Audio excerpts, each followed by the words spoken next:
Anang.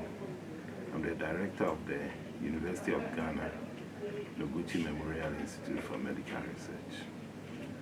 So since the onset of COVID-19 as an infection caused by a new coronavirus, the Institute has been at the front line in Ghana as far as the emergency response and containment is concerned. At the beginning, we started with a rapid, response by setting up a platform for testing for COVID using the molecular diagnostic approach, the RT-PCR. And we were able to do that because of several advantages that we have as an institution. First of all, the Noguchi Memorial Institute for Medical Research of University of Ghana is already a reference laboratory in West Africa. And we are a frontline institution, and we have the capacity for cutting-edge research. And we have both the personnel, equipment, and other facilities. We do have these advantages also partly because the Institute has been able to be strengthened because of a lot of input and resources from the government of Japan. Recently, just last year, we launched an advanced research laboratory, which was a Japanese grant aid, constructed from a Japanese grant aid and presented as a gift to the people in the government of Ghana and West Africa, and also by the government and people of Japan. So this facility, the Advanced Research Laboratory, has come at the right time and enabled us to be able to strengthen our system so much.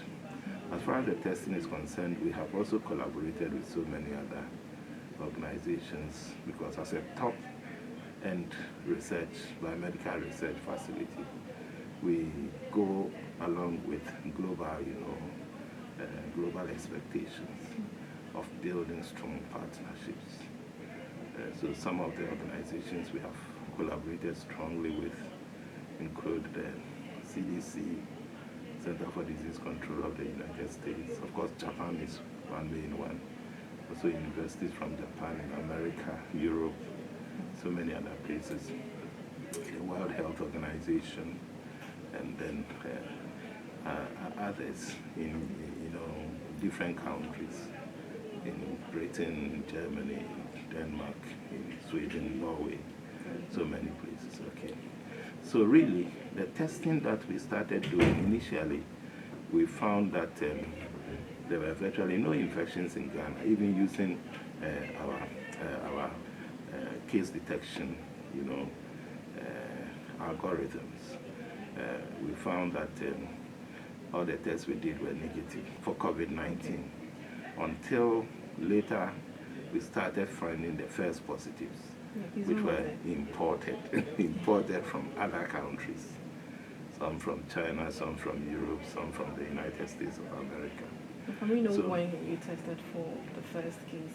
That was in March. I think, I don't remember very well, 12 March. I don't remember very well, but in March, about 12 March or so.